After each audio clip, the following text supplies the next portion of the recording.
आप सबको हमारे चैनल पर खुशामदीद कहते हैं। हमारा नावल कैसा लगा इसका इजहार कमेंट सेक्शन में ज़रूर दीजिएगा। और ये एआई जनरेटेड आवाज़ है, कुछ मसाइल की वजह से अपनी आवाज़ नहीं दे सकती, इसलिए अगर किसी को आवाज़ से मसला हो या फिर पसंद ना आए तो मैं माज़रत ख्वाह हूँ। शुक्रिया। वो जो कैबिन में खड़ी अपने ख्यालों में गुम थी, अचानक किसी ने पीछे से उसे पकड़ा कि जोया चीख कर पीछे हटी और अपनी पूरी ताकत से मुकाबिल को धक्का दे दिया। सामने वाले को शायद जोया से ये उम्मीद नहीं थी। वो संभल कर उसकी तरफ बढ़ने लगा। जोया पीछे होने लगी और दीवार से जा टकराई। वो अपनी ऊँखी जोर से मैचा दीवार कर साथ खड़ी थी। वो इसके करीब आया। जोया, मेरी जान। ये आवाज़ सुनकर जोया ने पट से ऊँखी खोल दी और सामने खड़े शख्स के चेहरे को गौर से देखा और अगले ही पल वो आगे बढ़ी और इससे लपट गई। वो इसके सीने से लिपटी बुरी तरह रो रही थी। आप कहाँ चले गए थे शाह? और इस सवाल पर अज़लाम शाह ने एक गहरी सांस ली और अपने हाथों से इसके गर्द हिसार मजबूत किया और जोया का सारा डर ख़त्म हो गया। इसे सुकून और तहफ़्फ़ुज़ का एहसास हुआ। अज़लाम शाह ने महसूस किया इसका सारा जिस्म कांप रहा था। काफ़ी देर के बाद जोया का रोना कुछ कम हुआ।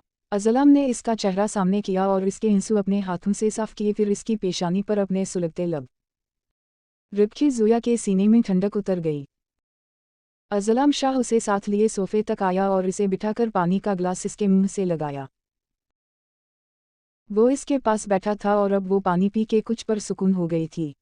जोया ने देखा वो वाइट हड्डी और गिरे पैनेट में बहुत पुरकशिश और हैंडसम लग रहा था। आंखों पर चश्मा लगा रखा था। शायद नज़र का नहीं था, वैसे ही सिंपल था, मगर दूर से नज़र का ही लगता। वो जोया के चेहरे को गौर से देख रहा था। मुझे यूनिवर्सिटी में मिशन मिला है। कोई डरगिस का रैकेट चला रहा है जिसकी वजह से स्टूडेंट्स तबाह हो रही हैं। बस उसी रैकेट को ख़त्म करना है, इसलिए मैं प्रोफेसर अहमद बनकर यूनिवर्सिटी आ गया। जोया ने समझने वाले अंदाज में सर हिलाया। अज़लाम शाह ने इसके सर पर लगी इस चोट को छुआ जिस पर अब भी छोटी बैंडेज हुई थी। क्या हवा है तुम्हें, ये चोट कैसे लगी? इसके लहजे में फिक्र थी। वो एक हफ्ता पहले किचन ब्लास्ट हो गया था, बस उसी वजह से मुझे भी चोट लग गई। अज़लाम शाह की आंखें हैरत से खल गई। कुछ पल वो बोल ना पाया। किया, तुम ठीक तो हो ना मेरी जान, कहीं कोई और चोट तो नहीं लगी? वो इसके दोनों हाथ पकड़ते हुए पूछ रहा था। जोया आहिस्ता आहिस्ता नॉर्मल हो रही थी। जी मैं ठीक। ये हाथ पर निशान कैसा है? वो गौर से जोया के हाथ पर देख रहा था जहां अली कटरक शाकस की वजह से स्किन जल गई थी। कुछ नहीं, किचन में काम करते हुए जल गया था। अज़लाम शाह ने उसकी आंखों में गौर से देखा, वो क्या छुपा रही थी। उसने एक लंबी सांस ली। अच्छा चलो, अगर कोई क्लास रह गई है तो वो ले लो, फिर घर चलते हैं।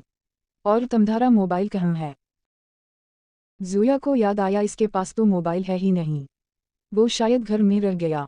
अज़लाम शाह ने देखा वो बहुत डिस्टर्ब थी।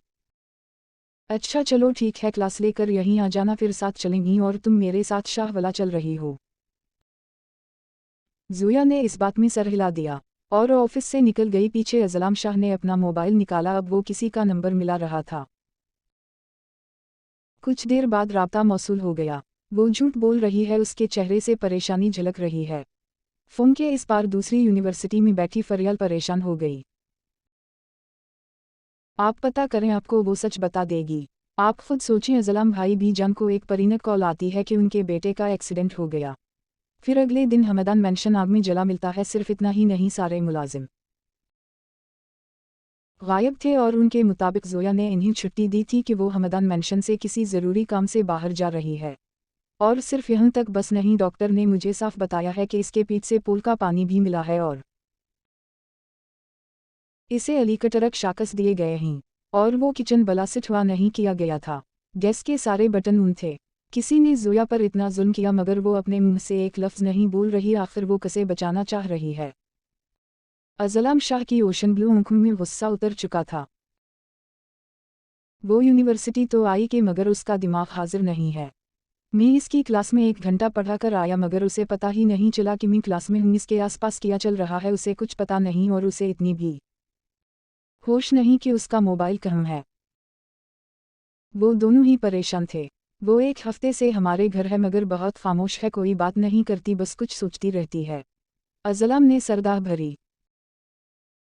अच्छा तुम परेशान मत हो, मैं उसे अपने घर लेकर जा रहा हूँ, इसके साथ क्या हवा ये मैं पता कर लूँगा।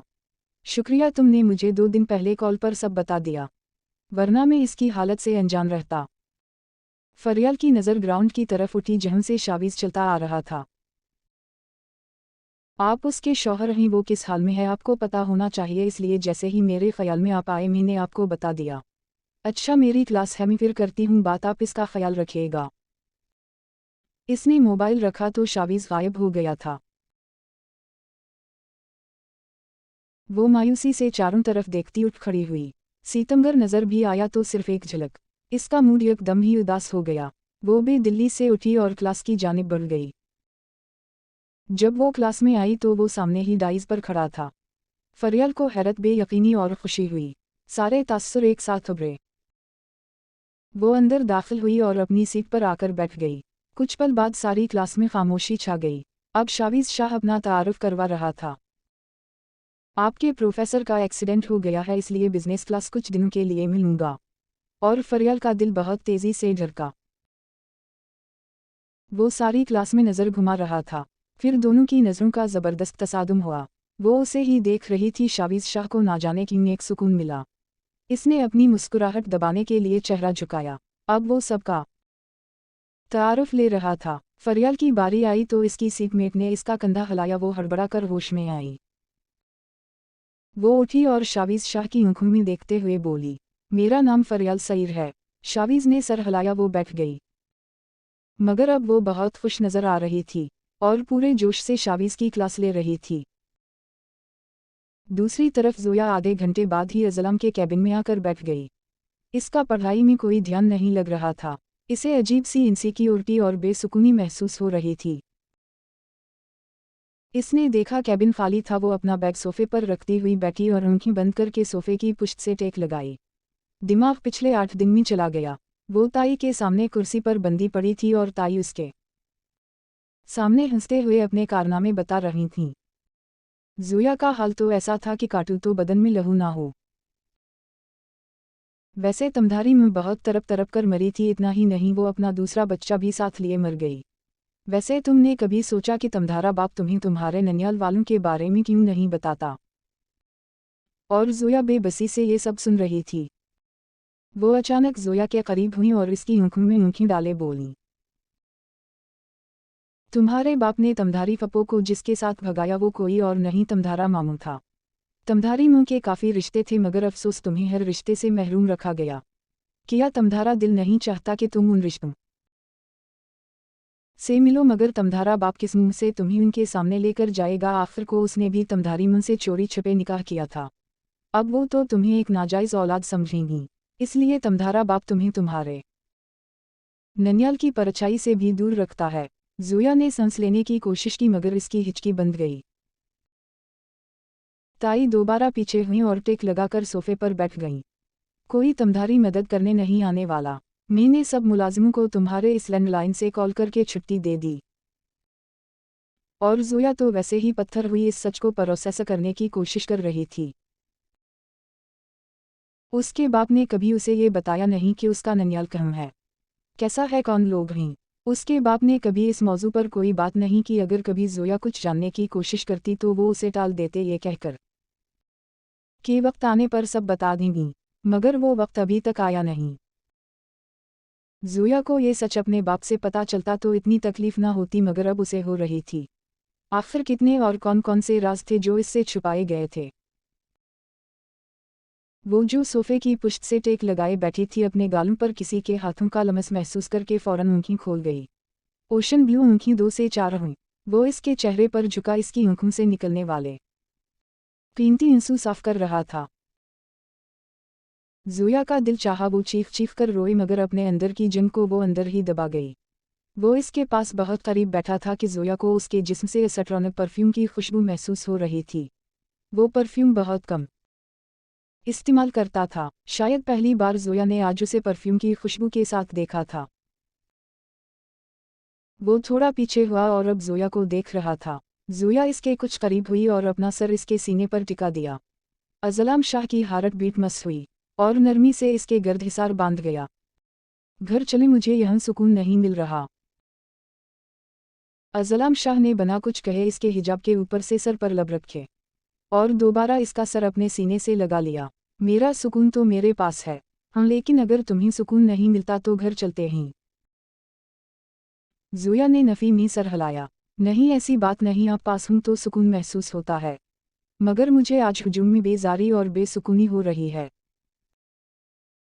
अज़लाम शाह पीछे हुआ और इसकी आंखों में देख रहा था। वो दूसरों की आंखों को पढ़ने का फ़न रखता था, मगर ये लड़की इसका बिलानर स्पॉट थी। इसकी आंखों में क्या चलता था वो कुछ भी समझ नहीं पाता था। या शायद वो अपनी आंखों को पढ़ने नहीं देती थी, क्या वो अपनी आंखों पर ये इख्तियार रखती थी। वो अपने आप पर नफ़ी करके रह गया और उठा। ज़ोया भी उठ गई, फिर अपना बैग उठाया और इसके साथ कैबिन से बाहर निकल गई। अगले 10 मिनट बाद वो अज़लाम शाह की गाड़ी में इसके साथ फ्रंट सीट पर बैठी थी और गाड़ी यूनिवर्सिटी की हदूद क्रॉस करती सड़क पर आ चुकी थी। वो वीरान उनके लिए बाहर सड़क पर गुजरते मनाजिर देख रही थी। अज़लाम शाह की नखीन से ड्राइविंग करते हुए बार बार इसका चेहरा ही देख रहा था। वो डिस्टर्ब नज़र आ रही थी, मगर बहुत खामोश थी इसके चेहरे पर। किसी कस्म का इज़्तिराब नहीं था, ना ही वो आम लड़कियों की तरह अपने हाथ चटक रही थी। वो अपनी फीलिंग्स अंदर ही अंदर दबाए जा रही थी, जो कि अच्छी बात ना थी। गाड़ी शाहवाला के बाहर पहुंची तो अज़लाम शाह ने हारन दिया। गार्ड भागता हवा आया और गेट खिला।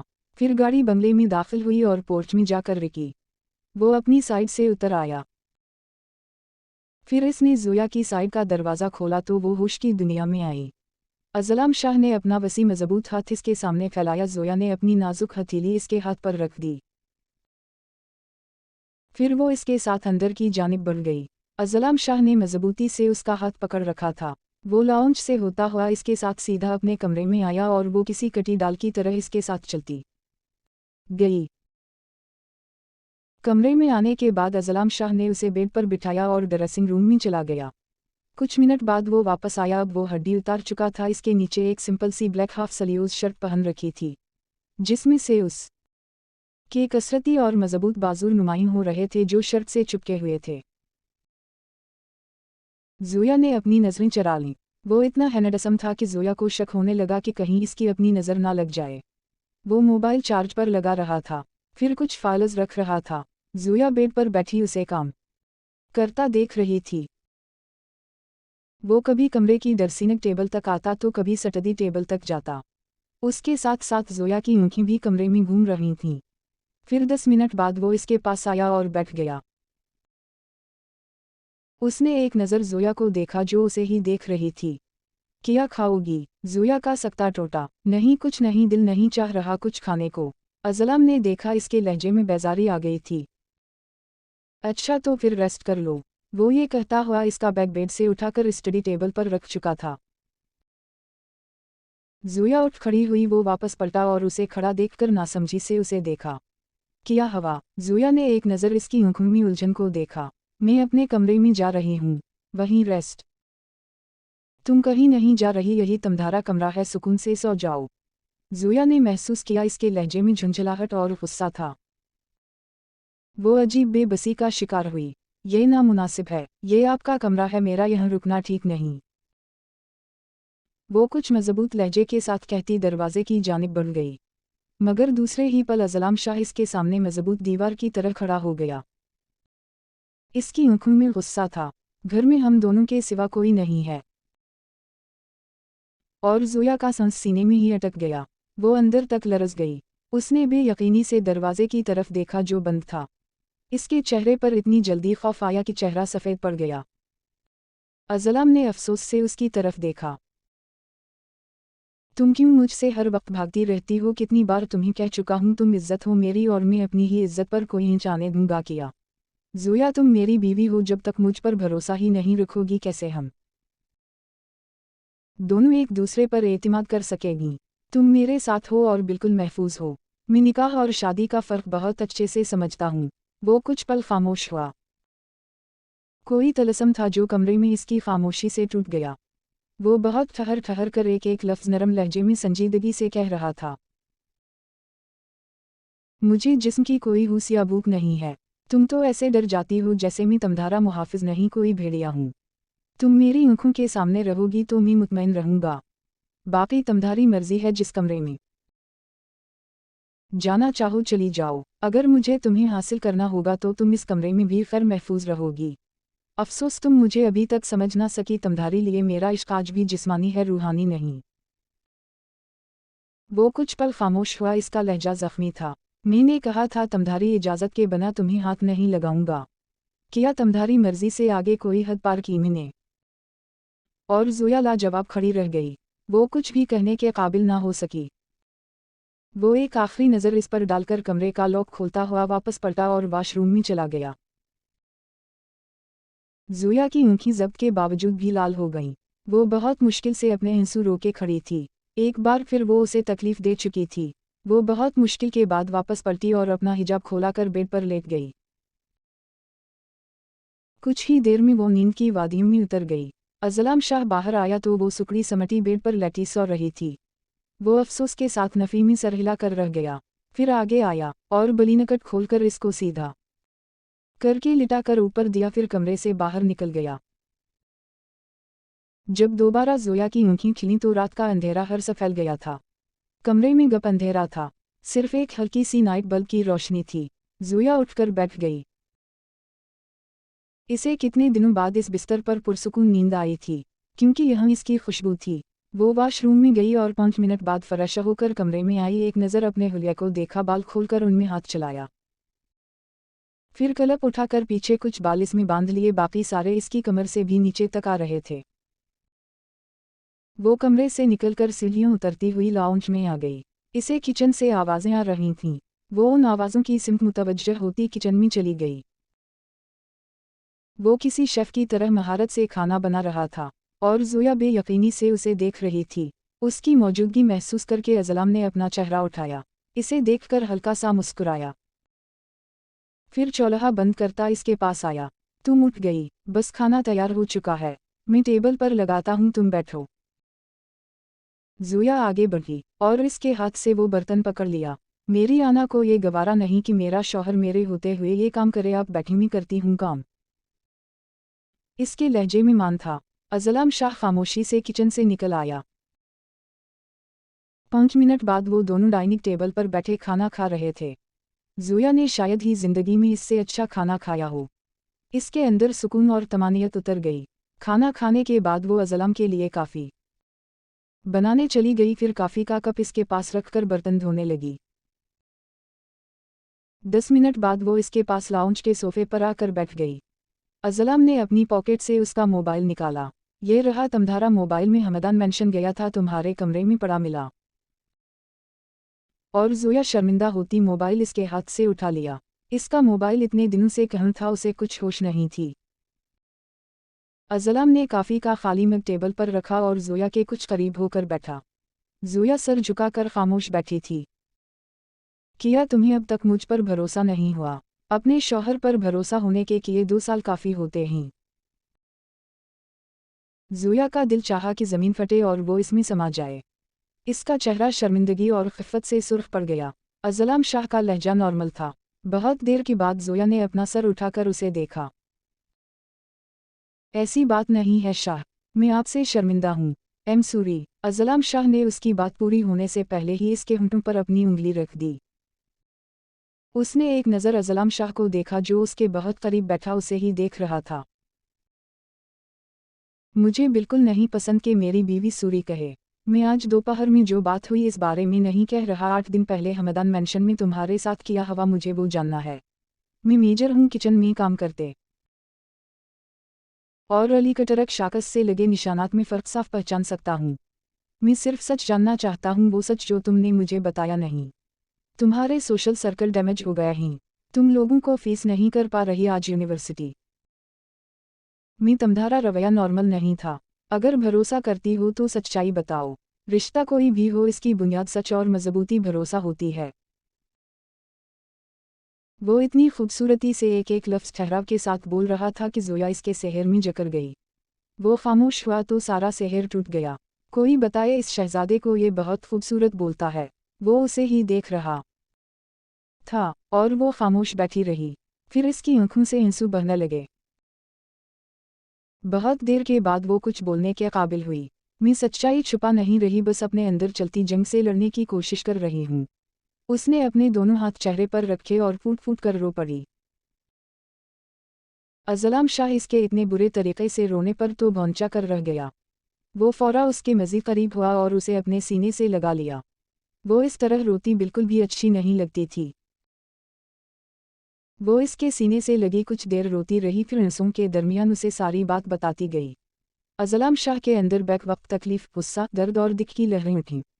कोई इतना जालिम कैसे हो सकता है? अज़लाम ने उसे अपने सीने में मजबूती से भंचा, जैसे उसे सबसे छुपाकर अपने सीने में पनाह दे देगा। ज़ोया, बस करो। अब वो इसके रोने पर गुस्से में आ गया था। ज़ोया ने फौरा अपने आंसू साफ किए। इसकी हिचकियां बंद गई थीं। वो इसके सीने से पीछे हट गई। अज़लाम शाह ने इसके माथे पर लब रखे। इससे पहले वो कुछ कहता या करता, वो एक झटके से उठी और सीढ़ियों की तरफ बढ़ गई। अज़लाम शाह ने अपनी मुट्ठी भैंचकर गुस्से पर काबू पाने की कोशिश की। इसके दिमाग में अपने ननियाल को लेकर हज़ारों सवाल थे, मगर अज़लाम शाह कैसे उसे किसी सवाल का जवाब दे सकता था, वो तो कुछ भी नहीं जानता था। कुछ देर बाद वो इसका मोबाइल पकड़कर अपने कमरे में आया तो इसकी सोच के बरअक्स वो यहीं लेटी सो गई थी। अज़लाम आगे बढ़ा और इसकी पेशानी पर मोहब्बत से लब रखे। फिर इसका मोबाइल पास ही टेबल पर रखकर वो अपना कुछ ज़रूरी सामान उठाता हुआ कमरे से निकल गया। पीछे ज़ोया की आंख से कुछ आंसू गिरे और कनपटी में जज्ब हो गए।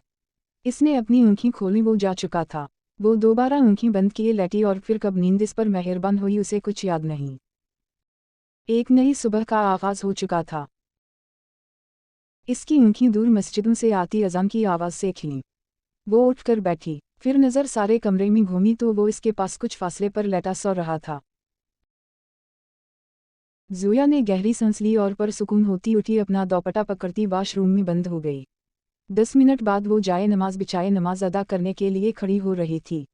5 मिनट बाद वो नमाज अदा कर चुकी थी। फिर इसने अपने दोनों हाथ उठाए और दुआ मांगने लगी। इसकी आंखों से बेआवाज़ आंसू गिरते हाथों में जज्ब हो रहे थे। वो बहुत सारा रोना चाहती थी, मगर उसने अपनी आवाज़ को हलक में ही दबा लिया।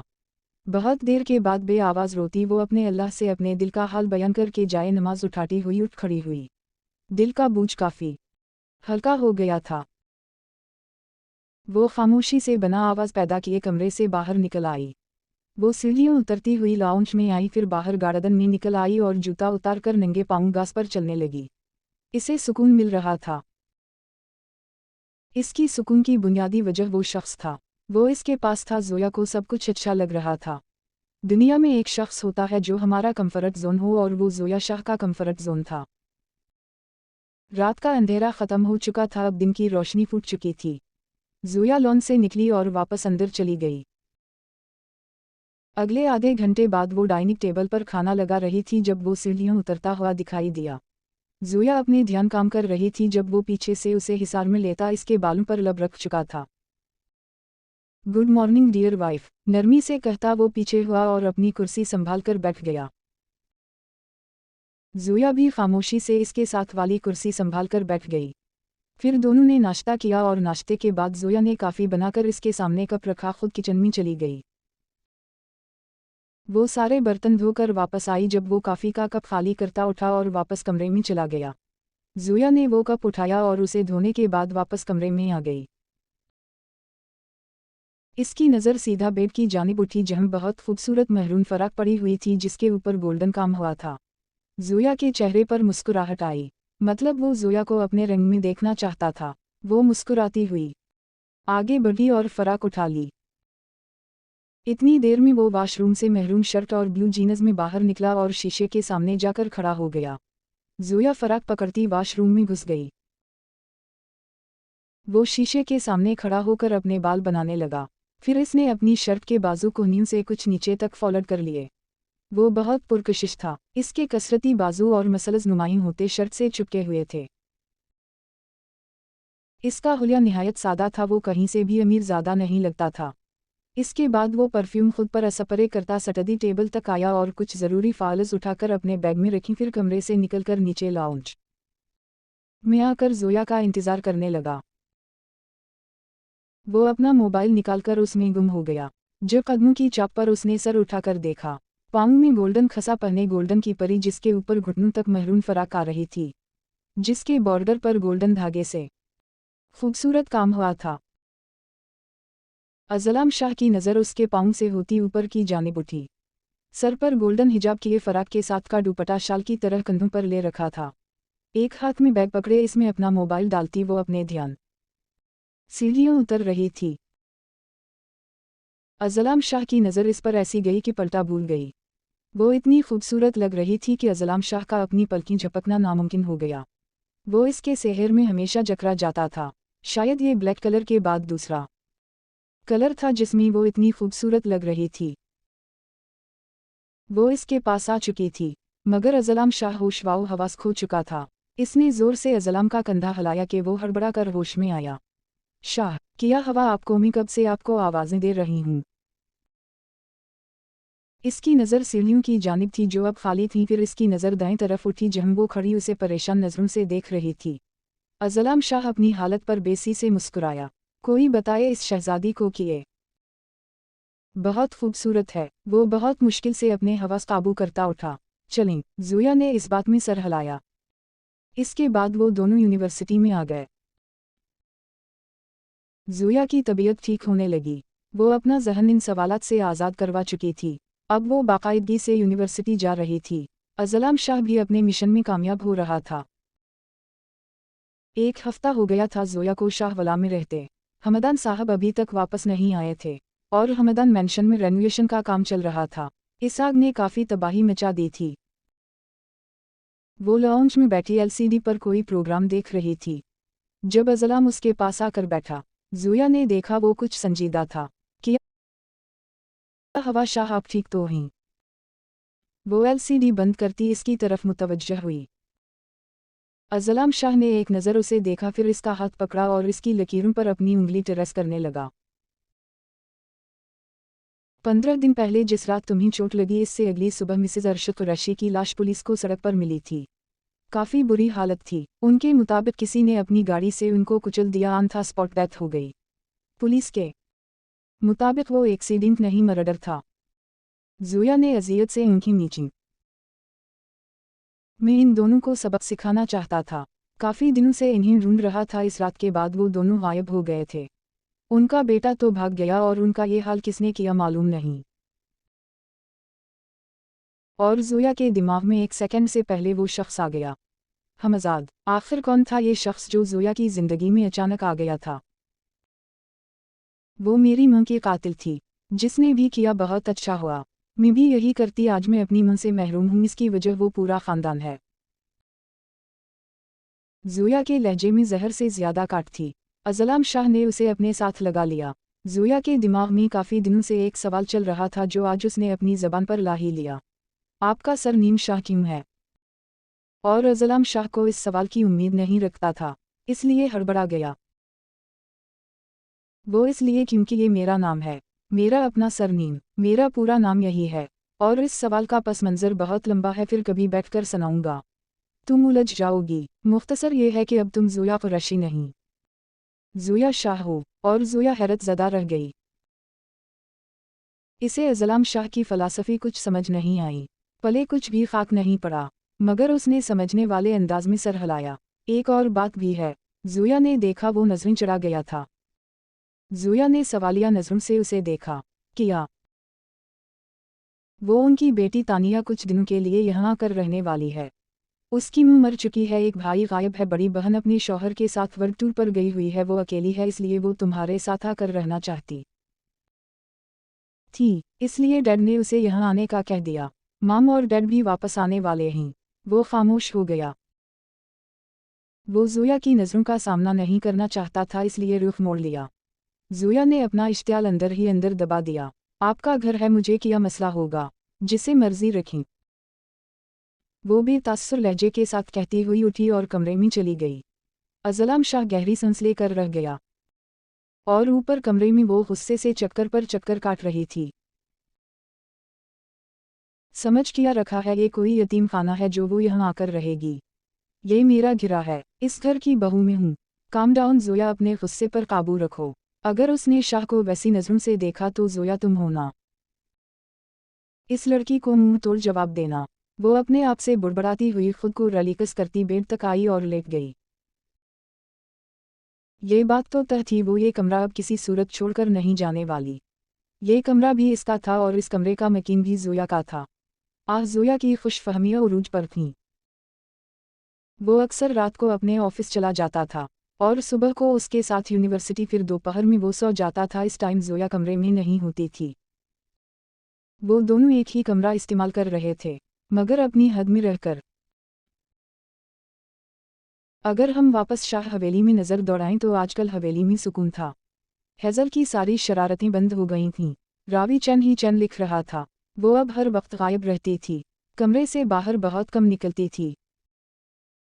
और बालाज तो उसके दीदार को तरसने लगा था। वो अब शावीज़ के पास बैठकर पढ़ती थी। इसके अंदर चलती जंग वैसे ही जारी थी।